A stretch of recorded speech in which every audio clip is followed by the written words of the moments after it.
Assalamualaikum warahmatullahi wabarakatuh.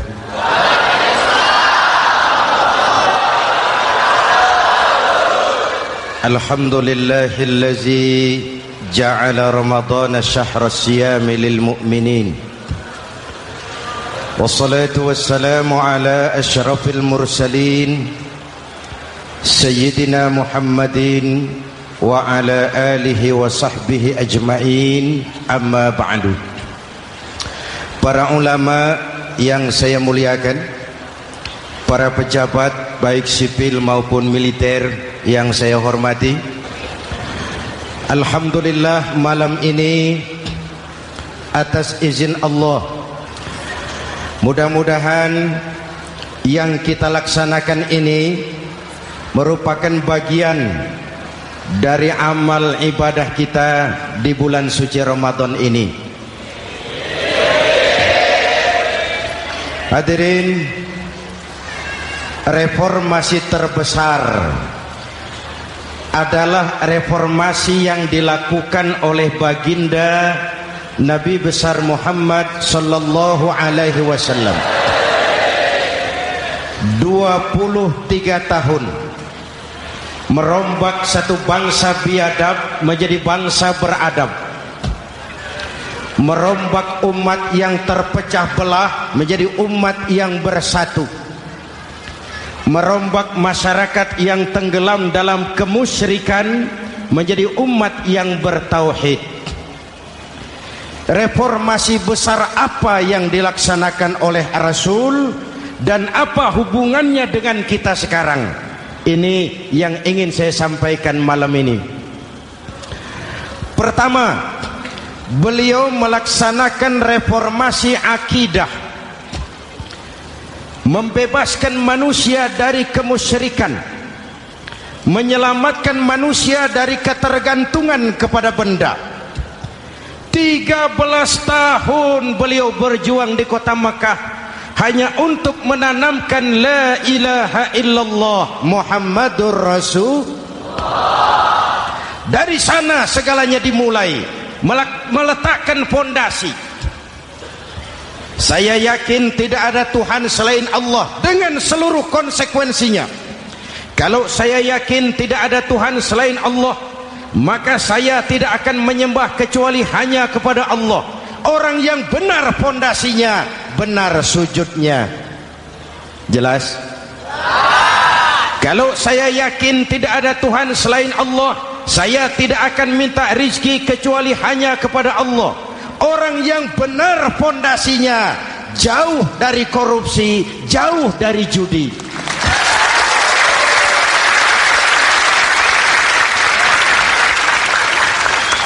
Kalau saya yakin tidak ada Tuhan selain Allah, saya tidak akan menggantungkan hidup kecuali hanya kepada Allah. Saya tidak akan melarikan persoalan kecuali hanya kepada Allah. Saya tidak akan pernah takut kecuali hanya kepada Allah. Saya tidak akan minta tolong kecuali hanya kepada Allah. Inilah generator yang membangkitkan seluruh nilai-nilai amal kita. Kita puasa, kita sujud, kita jihad, itu kan karena nilai iman. Betul? Imannya tidak kelihatan, yang kelihatan gejalanya. Mic ini berbunyi karena ada strom. Percaya apa tidak? Kelihatan stromnya? Kok tahu ada strom dari mana? Dari bunyi. Ada suaranya itu, ada stromnya. Kenapa? Bunyi. Lampu menyala karena ada strom. Kipas angin berputar karena ada strom. Betul? Jadi kalau ada strom bunyi dong. Kalau ada strom lampunya nyala dong. Kalau ada strom kipas anginnya muter dong. Artinya apa? Kalau ada iman sujud dong. Kalau ada iman jihad. Udah dangdong.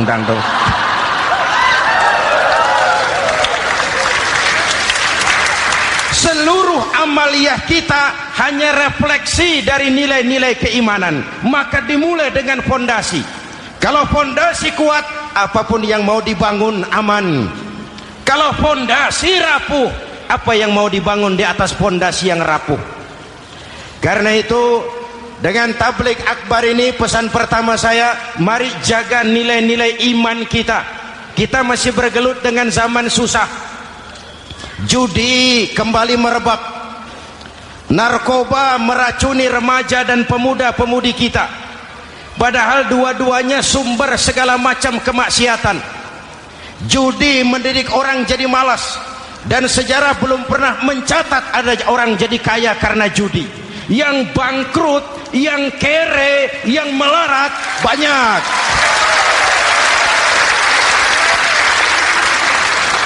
Makanya saya bersyukur di sini nggak ada yang judi. Nggak ada, mana saya nggak lihat di sini. Entahlah kalau di luar sini.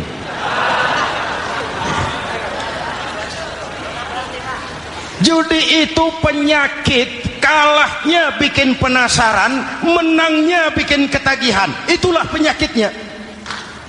Makanya lebih baik makan singkong betulan daripada makan roti mimpi.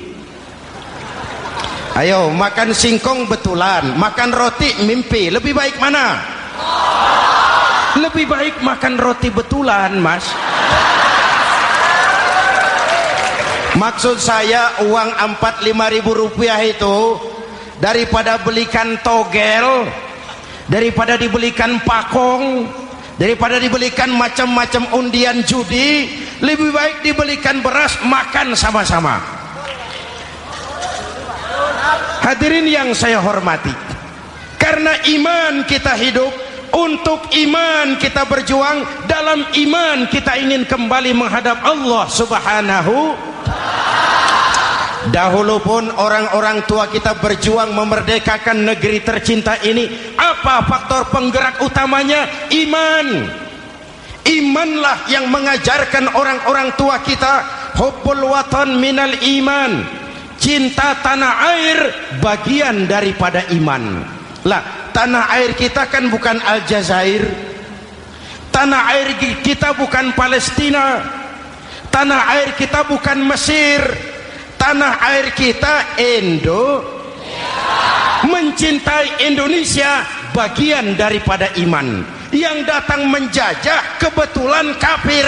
Lah ini, bertemulah cinta tanah air dengan semangat jihad yang diajarkan agama. Lalu bangkitlah para ulama, bangkitlah para kiai, bangkitlah para santri, berjuang memerdekakan negara tercinta ini.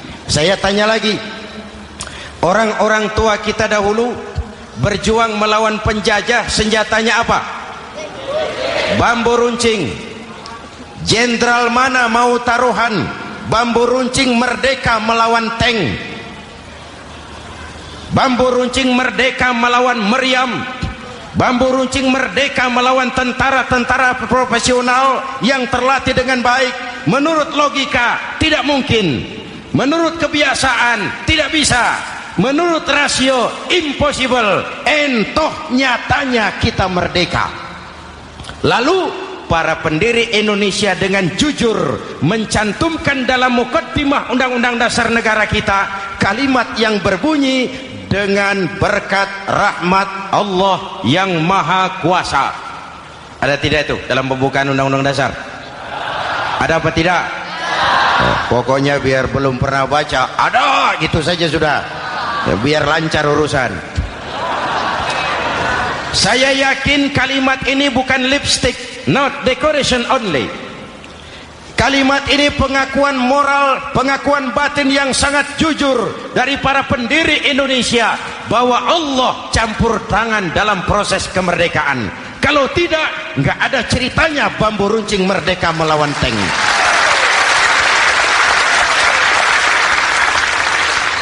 Kalau dulu iman untuk merebut kemerdekaan, sekarang iman untuk mengisi kemerdekaan. Betul? Betul? Karena itu jaga nilai-nilai iman, jangan tidur. Kita sudah berhasil melaksanakan pemilu. Sidang umum MPR sudah digelar. pemerintahan baru sudah terbentuk, itu kita pilih bersama, kita dukung bersama. Mendukung itu tidak harus selalu iya, kula nuwun semohon dawuh kumaha juragan wae oke bos. Mendukung tidak harus selalu iya, mendukung juga memberikan saran, kritik, perbaikan. Kenapa? Di mana-mana di dunia ini kekuasaan cenderung mau menang sendiri, kekuasaan cenderung untuk korup. Karena itu kalau kita cinta kepada pemerintah, kita harus mengawasi jalannya pemerintahan kita ini.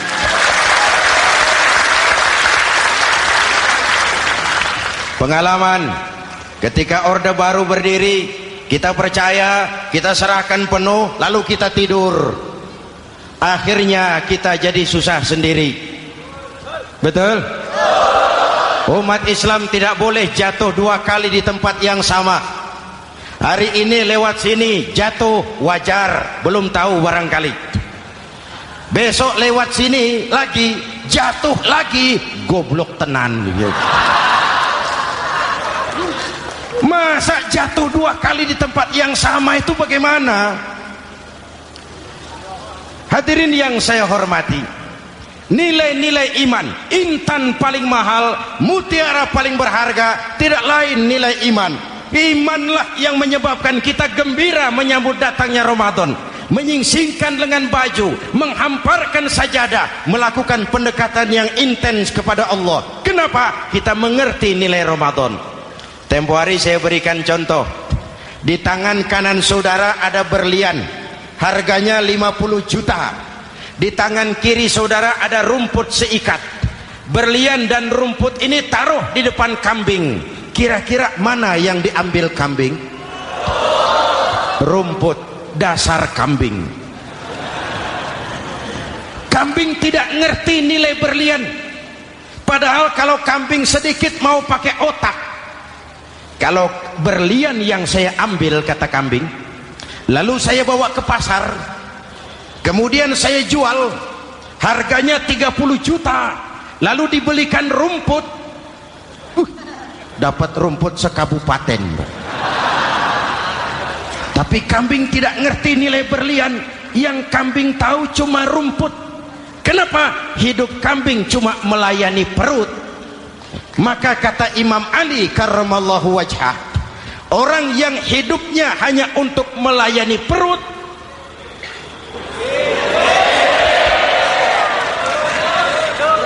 saudara yang ngomong ya, tanggung jawab. Saya kan cuma mulai, kenapa diterusin?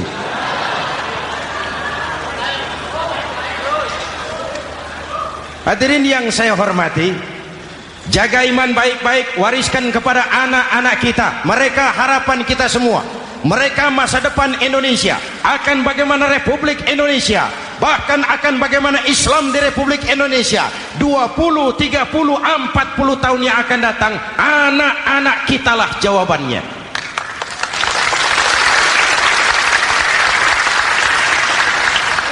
Mereka mau jadi apa, persilahkan, asal iman merupakan landasan hidupnya. Anak-anak kita boleh jadi jenderal asal jenderal beriman, boleh jadi pejabat, pejabat beriman, jadi pengusaha, pengusaha beriman. Kalau iman landasannya aman.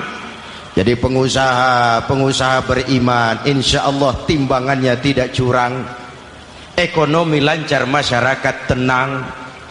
Jadi petani, petani beriman, insya Allah tidak menggarap tanah yang bukan miliknya.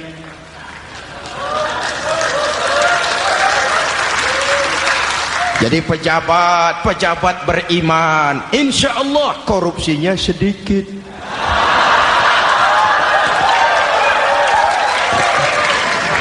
Jadi jenderal, jenderal beriman, insya Allah berjuangnya bersama ulama, bukan nangkepi ulama.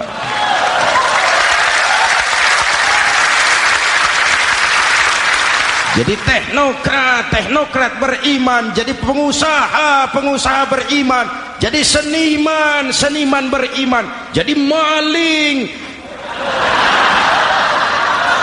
Nggak ada, mana ada maling beriman. Kalau iman landasannya, insya Allah aman. Ini yang pertama.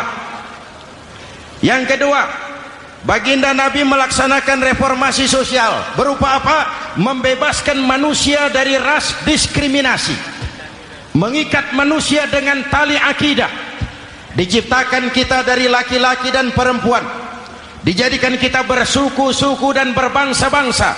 Bahkan Quran memulai dengan kalimat syu'ub, wa ja'alnakum syu'uban wa qabaila. Kami jadikan kamu berbangsa-bangsa dan bersuku-suku agar kamu saling mengenal satu dengan yang lain. Saya ingin mengulangi imbauan saya, mari kita tingkatkan kerukunan. 3 macam kerukunan. Pertama, rukun antar umat seagama. Sesama muslim harus rukun. Ya Pak? Ya Bu?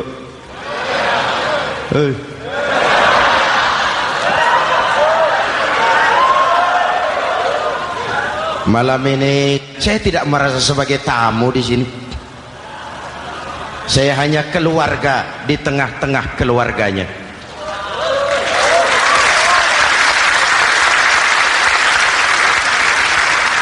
Di sepanjang Jawa kah saya, ke Sumatera kah saya, ke Kalimantan saya, ke Sulawesi saya, ke Irian Jaya saya, kemana saja saya pergi, di mana saja saya berada, saya hanya keluarga di tengah keluarganya.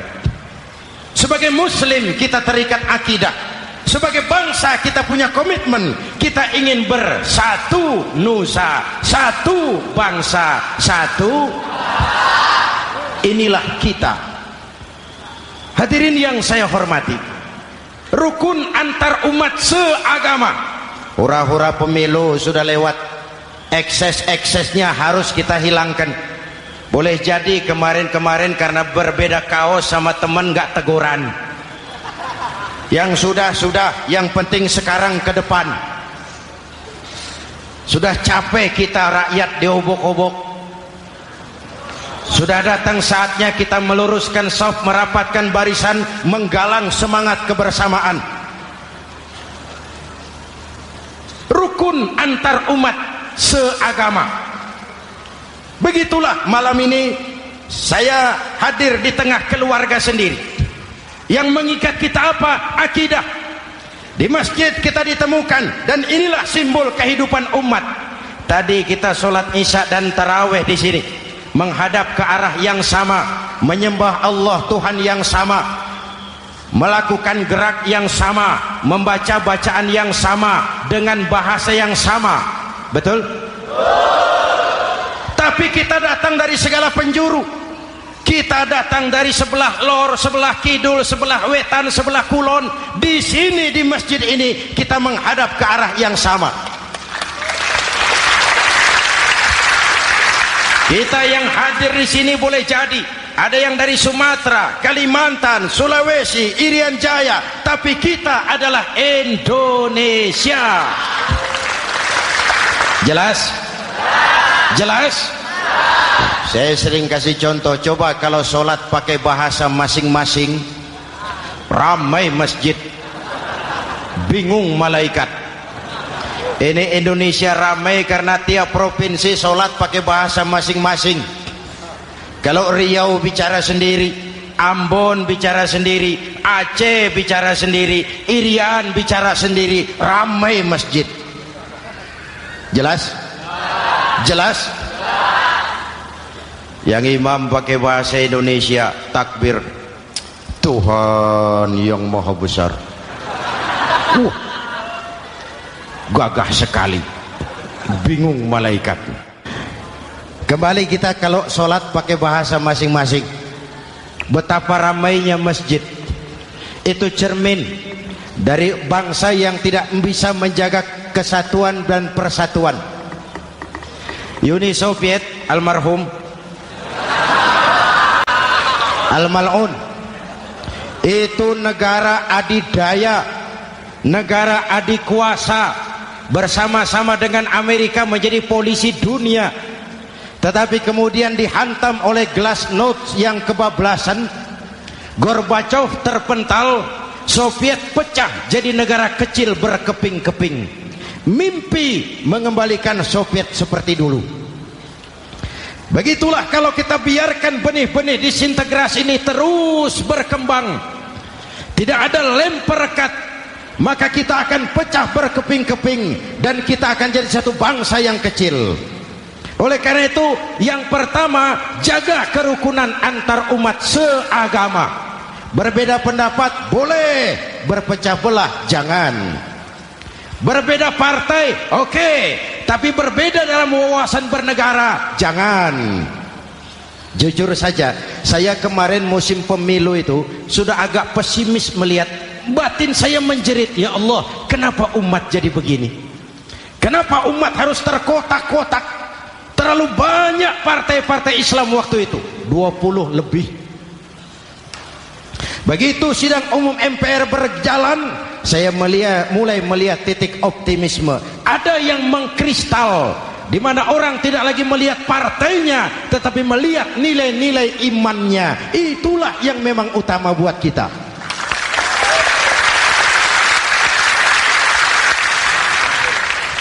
Ini yang pertama, rukun antar umat seagama.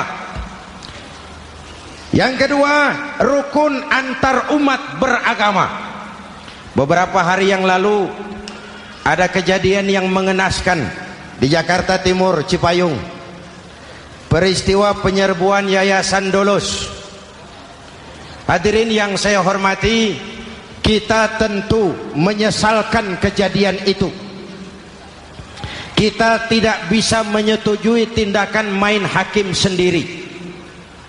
Kita berharap pemerintah bukan hanya bisa menangkap pelakunya, tapi juga yang tidak kalah pentingnya mengusut akar permasalahannya. Kenapa itu terjadi? Kalau cuma pelakunya yang ditangkap, akar permasalahannya tidak selesai, saya khawatir terulang lagi di tempat lain. Inilah yang terpenting, menjaga kerukunan antar umat beragama, saling menghormati, saling menghargai. Jangan melakukan kamuflase, jangan melakukan tindakan-tindakan yang rawan dan peka. Misalnya umat Islam membangun masjid di tengah perkampungan orang Kristen, padahal tidak ada Islamnya di situ. Itu bisa menimbulkan kerawanan. Atau sebaliknya, membangun gereja di tengah perkampungan umat Islam yang tidak ada Kristennya di situ.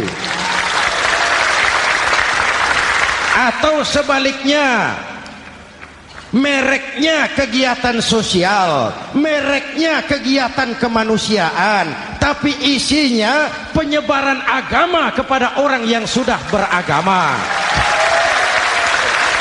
Itu pun bisa menimbulkan kerawanan. Jelas? Maka yang besar jangan mau menang sendiri, yang kecil harus tahu diri. Jelas? Mari saling menghormati, mari saling menghargai dalam batas lakum dinukum. Menangkap pelakunya penting, mengusut akar permasalahannya itu pun tidak kurang pentingnya. Hadirin yang saya hormati, Islam agama toleran, baik dari prinsip ajarannya maupun dari sikap umatnya. Islam agama yang rahmatan lil. Kita punya kewajiban untuk membuktikan bahwa Islam bukan merupakan ancaman. Islam adalah alternatif. Islam adalah solusi. Islam bukan ancaman. Yang hadir di sini bukan perusuh, bukan umat biang kerok. Ini umat yang cinta damai.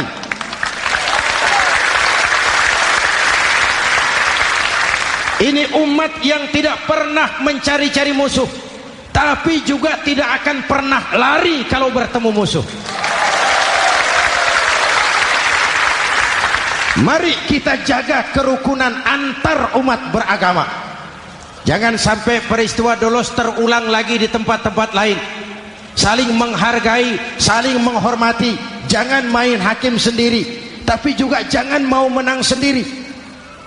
Hadirin yang saya hormati, dengan menjaga kerukunan antar umat beragama, akar keutuhan kita sebagai bangsa semakin terpelihara.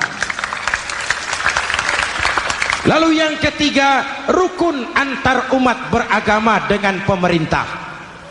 Tadi kita sholat di sini ada imam, ada makmum, betul? Kalau makmum siapa saja boleh, Mas. Tidak ada pemilihan makmum. Fikih itu ketat kalau sudah memilih imam. Nih makmum siapa saja. Pak, itu orang pemabuk itu, boleh jadi makmum. Suka mencuri, Pak, boleh jadi makmum. Bacaannya tidak fasih, boleh jadi makmum. Ketinggalan 1 rakaat, boleh jadi makmum. Tapi tidak tiap orang boleh jadi imam. Kenapa? Imam mau mimpin orang banyak. Kalau dia bodoh, bagaimana nasib makmumnya?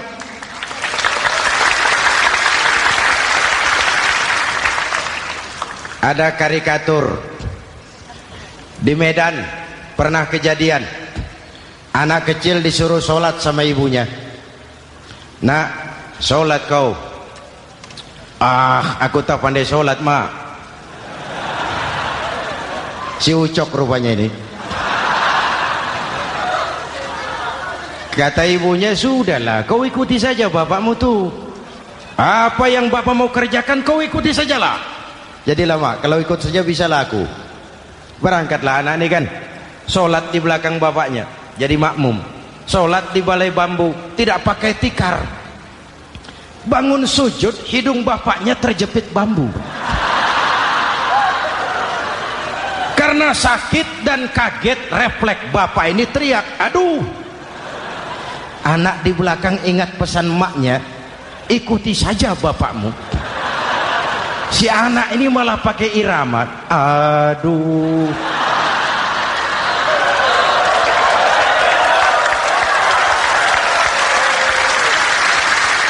Lah, ada yang lebih gendeng lagi. Mendengar anaknya mengaduh, bapaknya menoleh ke belakang. Kata bapaknya, kau kejepit juga, Cok, katanya. Sholat jadi ngobrol.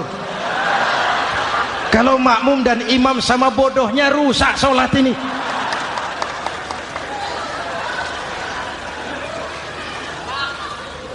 Hadirin yang saya hormati, rukun antar umat beragama dengan pemerintah, pemerintah yang legitimate, yang dihasilkan lewat proses demokrasi. Benarnya kita dukung, salahnya kita tegur, kita kritik, kita perbaiki, kita berikan saran-saran yang baik. Sekali lagi, jangan tidur. Sudah lewat masanya. Kemarin-kemarin kita menghadapi satu masa yang penuh krusial. Sudah datang saatnya kita bersama-sama bahu-membahu mengatasi kesulitan besar yang tengah kita hadapi sekarang ini. Dengan 3 kerukunan ini, insya Allah keutuhan kita sebagai bangsa akan lebih terpelihara. Ini reformasi kedua. Dalam konteks kita sekarang, menjaga semangat kebersamaan. Saya sering mempopulerkan di masyarakat kita, umat Islam bangsa Indonesia seperti 5 jari ini. Kalau kompak, apa yang tidak terpegang? Tapi kalau berpecah belah, apa yang mau dipegang? Yang ini namanya ibu jari. Umaro ini, pemerintah. Kerja apa saja kalau sudah diginikan pemerintah, lumayan. Diginikan kiamat, Mas. Legalitas. Umaro. Yang ini telunjuk, alat untuk menunjuk. Ini orang yang punya uang, orang kaya, para pengusaha, investor. Kita perlu untuk memulihkan roda perekonomian kita. Di mana-mana kalau orang sugih nunjuk, lancar urusan, Pak. Coba kita yang melarat nunjuk-nunjuk ini, nggak laku, Pak. Makanya kata orang, serba salah jadi orang susah, tapi lebih susah jadi orang serba salah. Serba salah jadi orang susah, tapi lebih susah jadi orang serba salah. Telunjuk. Yang ini jari tengah lah ini, di tengah dia, ke kanan tidak, ke kiri tidak. milik semua golongan ini, netral. Siapa ini? TNI. Siapa ini? Cendekiawan. Siapa ini? Ulama idealnya itu. Milik semua, tidak kemana-mana tapi ada di mana-mana. Nggak bisa diajak suitan ini. Nggak ada anak-anak main kelereng suitnya begitu, itu nggak ada.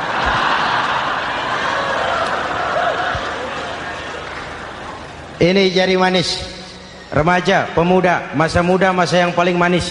Semua harapan milik pemuda. Belum pernah saya dengar ada orang pidato para kakek-kakek harapan bangsa, belum pernah. Mesti kalau sudah harapan umat, pemuda, harapan negara, pemuda, harapan agama, pemuda, harapan bangsa, pemuda, harapan pemudi. Jari manis. Yang ini kelingking, jari paling kecil ini. Ini kaum wanita ini. Perempuan kecil tapi mantap. Masya Allah. Ini ibu jari ini besar ini. Sweet ketemu kelingking, kalah ibu jari ini.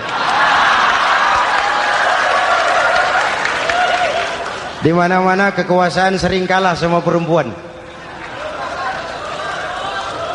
Siapa yang mendorong-dorong Nabi Adam memetik pohon buah khuldi? Kelingking. Kelingking. Kelingking. Julius Caesar tunduk kepada Cleopatra. Siapa Cleopatra? Kelingking. Napoleon, singa daratan Eropa, the lion of Europe, luas kekuasaannya, hebat tentaranya, bertekuk lutut di bawah kaki Margaret Josephine. Kelingking.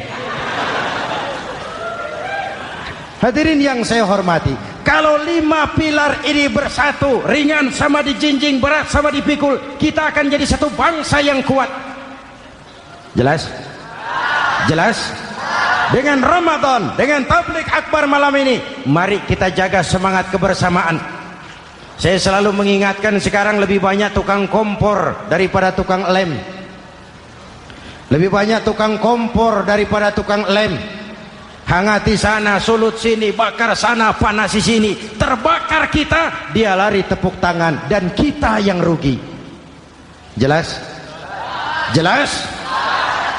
Ini hal yang kedua. Reformasi sosial mengikat manusia dengan tali akidah, mempersaudarakan manusia dari manapun orang datang, apapun warna kulitnya, dari suku apapun ia dilahirkan, kalau akidahnya sama, itulah saudara kita.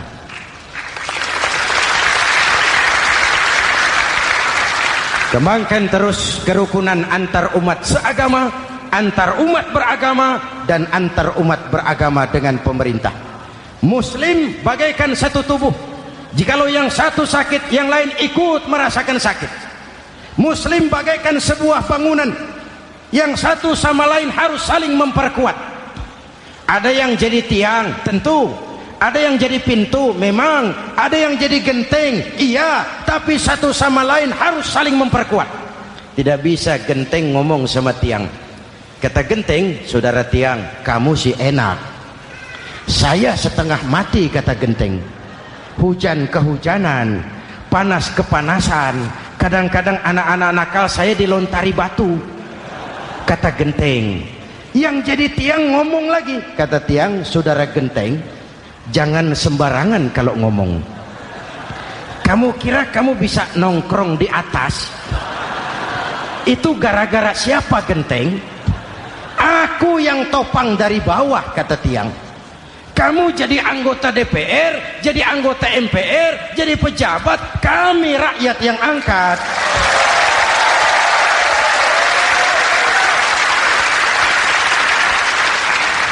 Jangan waktu di bawah rajin ngamalkan ayat kursi, dapat kursi lupa sama ayat.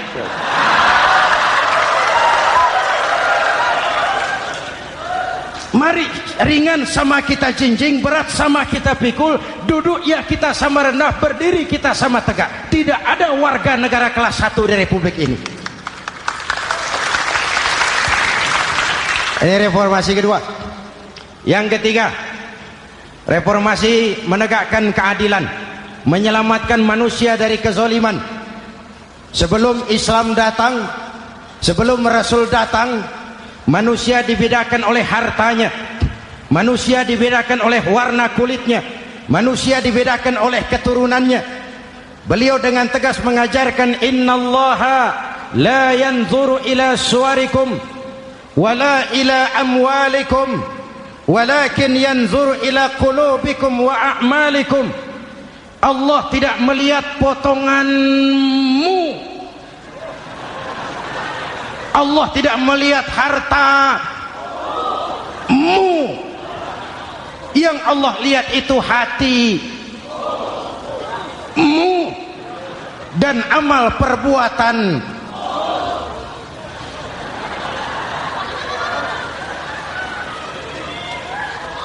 Perjuangan menegakkan keadilan. Hadirin yang saya hormati, itulah yang menyebabkan reformasi kita menggelinding, menuntut keadilan, baik keadilan di bidang politik, keadilan di bidang ekonomi, keadilan di bidang hukum. Nabi pernah mengingatkan, hakim, kata Nabi, itu ada 3 macam. Al-qudatu salasatun. Hakim ada 3 macam. 1 di surga, 2 di neraka. Hadirin yang saya hormati, siapa yang hakim ke surga itu? Ada hakim yang tahu tentang kebenaran, lalu siap melaksanakan kebenaran itu, menghukum dengan kebenaran apapun resikonya, walaupun dimusuhi atasannya, walaupun bertentangan dengan nuraninya, karena itu orang yang dia sukai, tapi dia tetap melaksanakan hukum. Hakim yang mengerti tentang kebenaran sesuatu lalu melaksanakan hukum dengan kebenaran itu yang akan sampai ke surga.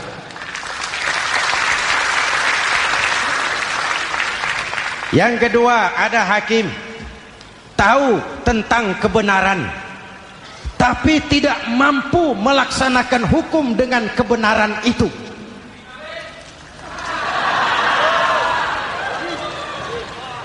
Tahu sesuatu itu benar tetapi tidak punya nurani untuk membela kebenaran, mengetahui kebenaran tapi tidak berdaya untuk memperjuangkan kebenaran. Akhirnya hukum dikebiri, yang salah jadi benar, yang benar jadi salah. Itulah realita yang kita rasakan selama ini.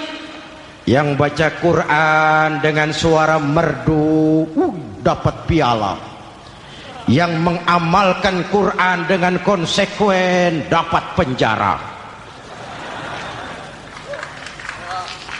yang berteriak-teriak menegakkan keadilan dianggap aneh, yang korupsi habis-habisan hidup terhormat.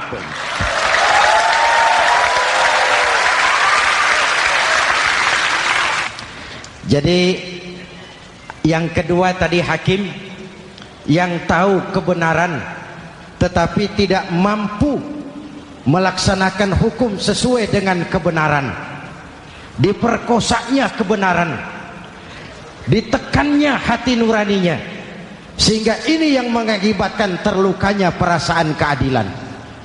Yang ketiga lebih celaka lagi, ada hakim yang tidak mengerti tentang kebenaran lalu melaksanakan hukum dalam ketidakmengertiannya, bodoh melaksanakan hukum dalam kebodohan. Itu pun menyebabkan orang masuk neraka. Na'udzubillah. Hadirin yang saya hormati, reformasi yang dilaksanakan Rasul berjuang menegakkan keadilan setelah membebaskan manusia dari ras diskriminasi. An-nas kulluhum li Adam wa Adam min turab, la fadla li arabiyyin ala ajamiyyin illa bitaqwa. Seluruh manusia berasal dari Adam. Adam diciptakan dari tanah, dan tidak ada kelebihan Arab dengan yang bukan Arab kecuali dengan takwanya. Nah, saya masih ingat sebuah cerita. Mau dengar? Mau dengar? Pada waktu Umar bin Khattab radhiyallahu anhu menjadi khalifah, menjadi Amirul Mukminin, itu yang jadi gubernur di Mesir adalah Amr bin As. Satu saat Amr bin As ingin mendirikan masjid, tapi tanah lokasi masjid itu milik orang Yahudi, ada gubuk di situ. Dipanggil Yahudi ini oleh Amr bin As. Saudara Yahudi, iya. Itu rumahmu ya? Iya. Sudah tahu belum? Belum. Ya memang saya belum kasih tahu. Begini, kamu bangun sembarangan saja, rumahmu kena jalur hijau itu. Lalu saya mau bangun masjid di situ. Ya tapi ada rumah saya, Pak. Sudahlah, rumahmu saya bayar, saya beli. Enggak mau, Pak. Rumah saya cuma itu-itunya. Saya bayar 2 kali lipat. Enggak mau, Pak. Enggak mau. Sudahlah, saya ganti rugi. Ya, enggak mau, Pak. Namanya juga ganti rugi, Pak. Biar digantikan tetap rugi. Mangkel Amr bin As ini wong cilik kok bertingkah amat. Si Ahmad aja nggak bertingkah. Panggil Kamtib, hei Gusur. Ditarik rumah Yahudi ini, ambrol, menitiskan air mata si Yahudi di sudut kehidupan. Begini wong cilik ini sudah jatuh tertimpa tangga, rumah cuma sak gubuk-gubuknya diderek oleh petugas. Pikir-pikir Amr bin As kan cuma gubernur, di atasnya kan masih ada khalifah Umar bin Khattab. Saya mau lapor ke pusat. Berangkat Yahudi ini dari Mesir menuju Madinah, berhari-hari berjalan sambil berpikir, ini nanti kalau saya laporan kepada khalifah, apa pengaduan saya diterima? Wong saya rakyat kecil, lagian Yahudi, sementara yang menggusur saya ini gubernurnya sendiri. Terus dia berjalan sampai di kota Madinah. Lewat tengah hari dia mulai cari-cari. Ada orang, ketemu orang sedang tidur di bawah pohon kurma. Selamat siang, Pak. Siang. Saya mau numpang tanya, Pak. Tanya apa? Bapak tahu Khalifah Umar bin Khattab? Tahu. Istananya di mana, Pak? Istananya di atas lumpur. Di atas lumpur? Iya. Pakaian kebesarannya apa, Pak? Sutra? Bukan. Pakaian kebesarannya malu dan takwa. Pengawalnya banyak, Pak. Banyak. Berapa peleton? Pengawalnya yatim, orang jompo, kelompok mustadafin, orang-orang lemah, janda-janda tua.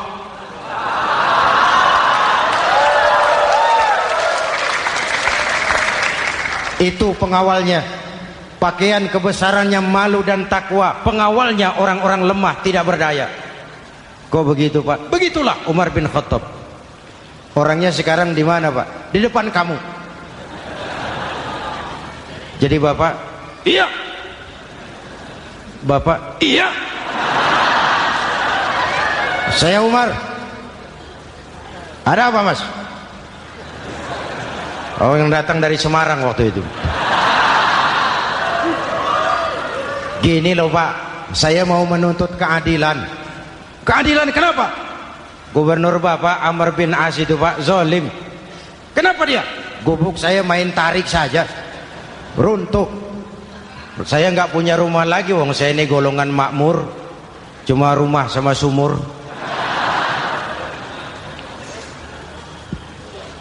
Lalu untuk apa? Katanya dia mau bangun masjid di situ, Pak. Dipaksanya rumah kamu ditarik sampai runtuh. Iya. Yahudi? Ya, Pak. Itu ada tempat sampah ya. Betul, Pak. Di situ banyak tulang unta. Coba kau cari satu tulang unta bawa ke sini. Bingung Yahudi. Pak, saya jauh-jauh dari Mesir ke sini ini mau cari keadilan. Kalau tulang unta di Mesir juga banyak, Pak. Sudahlah, kau ambil saja tulang itu.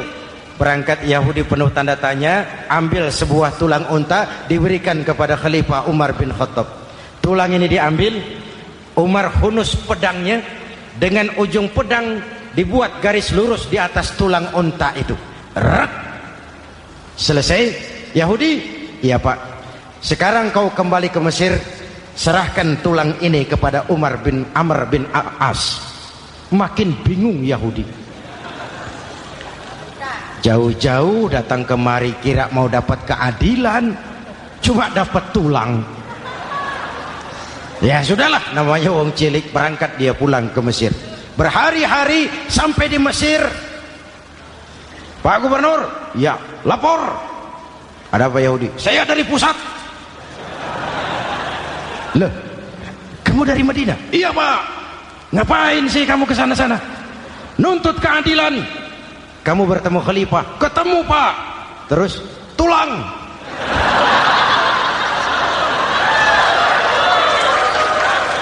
Ini loh Pak, salam dari beliau, tulang.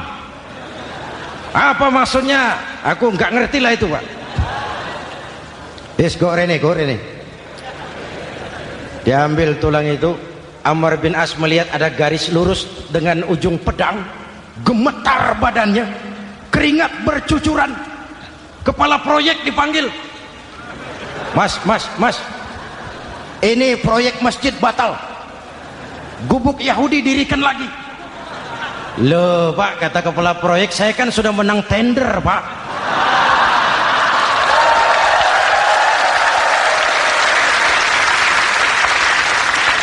Wes, nggak ada urusan, sampean mau menang mau kalah tender, proyek batal. Itu gubuknya Yahudi dirikan lagi. Yahudi makin bingung. Ada gubernur dapat tulang gemeter. Pak Gob, ya, sebenarnya apa yang terjadi? Apa-apa? Kamu sedikit-sedikit main pusat.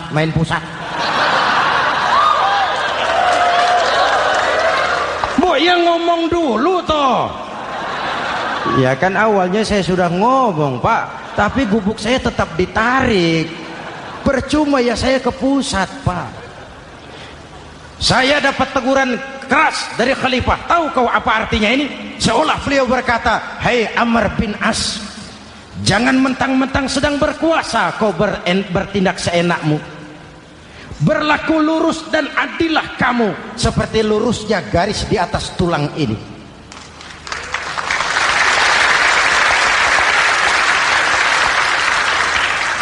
Kalau kau tidak lurus, kalau kau tidak berlaku adil, aku yang akan meluruskanmu dengan pedangku. Itu bahasa simbolik. Siapa yang gak gemeter? Kamu. Pusat. Wedus. Ya ini nek coro kita. Oh Pak, kalau begitu Islam adil ya Pak? Adil.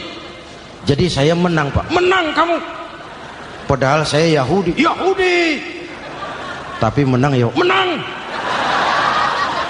Pak, sudahlah kalau begitu Pak. Bagaimana? Itu gubuk saya ambil saja Pak. Tanah-tanahnya sak gubuk-gubuknya Bapak ambil. Silahkan kalau mau dibangun masjid. Tidak cuma sekedar itu Pak. Mulai hari ini Bapak dengarkan. Asyhadu an la ilaha illallah wa asyhadu anna Muhammadar Rasulullah.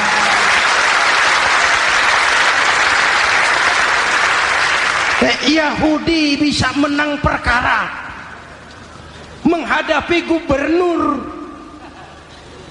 Kalau ini terjadi di Indonesia,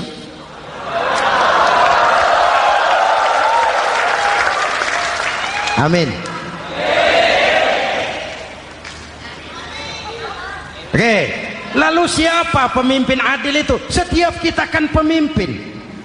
Presiden pemimpin di negaranya, gubernur pemimpin di provinsinya, bupati pemimpin di kabupatennya, Pak Camat pemimpin kecamatannya, Pak Lurah pemimpin di kelurahannya, suami pemimpin di rumah tangganya, anak muda pemimpin bagi dirinya. Dan setiap kita akan dimintakan tanggung jawab. Anak muda pemimpin buat dirinya, nanti diminta tanggung jawab. Kakimu kau bawa jalan kemana? Tanganmu ngambil apa? Lidahmu bicara apa? Matamu menteleng. Apa yang dilihat? Seluruhnya akan dimintakan pertanggungan jawab. Marilah kita jadi orang yang adil kepada diri, kepada keluarga, dan akhirnya kepada masyarakat, bangsa dan negara. Hadirin yang saya hormati, satu ayat yang sering dibaca pada akhir khutbah khatib Jumat, innallaha ya'muru bil adli wal ihsan. Allah memerintahkan kamu berlaku adil dan berbuat ihsan. Tidak sekadar adil tapi ihsan. Ihsan nilainya lebih tinggi dari adil. Contoh, nak, tolong taruh telur itu di pinggir meja. Anak yang adil apa adanya, ditaruh telur di pinggir meja. Anak yang ihsan lain, lah iya perintahnya sih di pinggir meja, tapi kalau pas di pinggir meja kan jatuh ke bawah, ke tengah sedikit. Ini ihsan. Oleh karena itu, mari, perjuangan menegakkan keadilan masih panjang. Jalannya tidak lurus bertabur bunga, menanjak, menurun, banyak onak dan duri. Namun seperti yang dikatakan seorang tokoh, masih Napoleon, kalau ada 1000 orang penegak keadilan, saya satu dari yang 1000 itu. Kalau ada 100 penegak keadilan, saya juga satu dari yang 100 itu. Kalau ada 10 orang menegakkan keadilan, saya juga satu dari yang 10 itu. Kalau hanya 1 orang yang menegakkan keadilan, maka sayalah yang 1 itu. Tetap konsisten berjuang menegakkan keadilan, walaupun besok langit akan runtuh, walaupun besok akan kiamat, keadilan tetap harus ditegakkan. Ini reformasi yang ketiga, menegakkan keadilan, mengayomi masyarakat dengan hukum yang tegas. Dan Rasul menjadi contoh. Ini yang hebat. Misalnya beliau berkata, wallazi nafsi biyadih, law anna Fatimah binti Muhammadin sarqat laqata'a Muhammadun yadaha. Demi Allah, andai kata Fatimah putri Muhammad mencuri, jangan orang lain, Muhammad sendiri yang akan memotong tangannya. Hukum berwibawa, masyarakat terlindungi. Kenapa? Nabi jadi contoh. Jelas? Beliau mengajarkan orang beramal. Kepada putrinya beliau mengatakan apa? I'mali ya Fatimah, i'mali fa inni la ughni anki minallahi syai'a. Fatimah, beramal kau. Fatimah, beramal kau. Fatimah, solat kau. Fatimah, puasa kau. Fatimah, zakat kau. Fatimah, haji kau. Kalau kau tidak beramal Fatimah, aku ayahmu Rasulullah tidak akan sanggup membelamu di akhirat nanti. Ini keadilan. Tidak mentang-mentang putri kesayangan Nabi lalu sudah Fatimah kamu nggak sholat nggak apa-apa, nanti di akhirat ada papi. Jauh dari semangat nepotisme. Putri beliau sendiri ditekankan, i'mali ya Fatimah fa inni la ughni anki minallahi syai'a. Beramal kau Fatimah, kalau kau tidak beramal, aku ayahmu tidak akan sanggup membela kamu di akhirat nanti. Inilah inti dari nilai keadilan. Jauh dari nepotisme, apalagi kolusi. Hadirin yang saya hormati, lalu saya masuk kepada yang keempat. Reformasi keempat yang dilaksanakan oleh baginda Rasul, menyelamatkan manusia dari gaya hidup sekuler, menyelamatkan manusia dari gaya hidup materialis, mengajarkan keseimbangan. Ada hidup sesudah mati, ada akhirat sesudah dunia. Betul? Betul? Kalau saja tidak ada hidup sesudah mati, kalau saja tidak ada akhirat sesudah dunia, persilahkan hiduplah saenae, nek perlu saenae udelmu dewe. Sayang. Ada hidup sesudah mati, ada akhirat sesudah dunia. Ini semua calon-calon jenazah.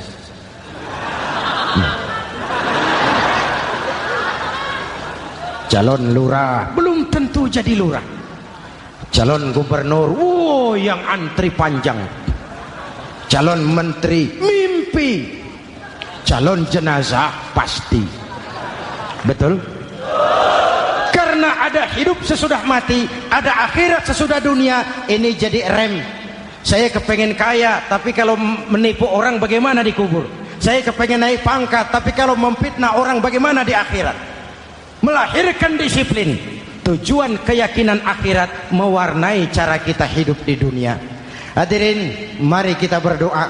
Semoga semua yang hadir di sini dikuatkan iman dan Islam, dikokohkan kesatuan dan persatuan, dimurahkan rezeki untuk meningkatkan ibadah. Al-Fatihah. Bismillahirrahmanirrahim. Alhamdulillahirabbil alamin. Arrahmanirrahim. Maliki yaumiddin. Iyyaka na'budu wa iyyaka nasta'in. Ihdinas siratal mustaqim.